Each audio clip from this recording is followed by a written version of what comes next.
getting a sailboat to go upwind is a little more challenging. What we're looking for here is to create something called lift, and that's the force that takes us upwind. And what's quite interesting is the same force that allows an aircraft to fly that causes a sailboat to move through the water.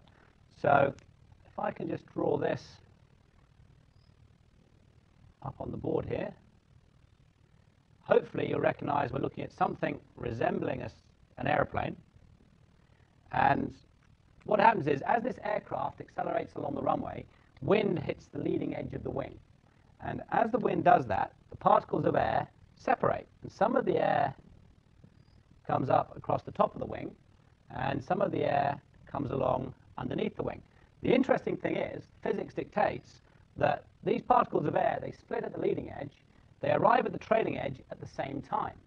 Now, if that's happened, then the particle that went across the top of the wing, that went further and arrived at the same time, must have gone faster.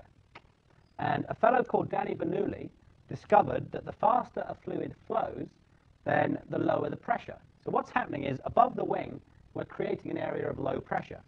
So we have relative low pressure above the wing and higher pressure underneath the wing. And it's this low pressure that actually sucks the wing up into the air, and we get lift.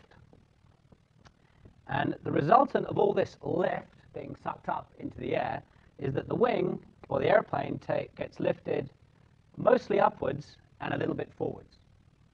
So if I take this wing off the airplane and put it on my sailboat, so I just get rid of the aircraft here, and imagine this to be my mainsail.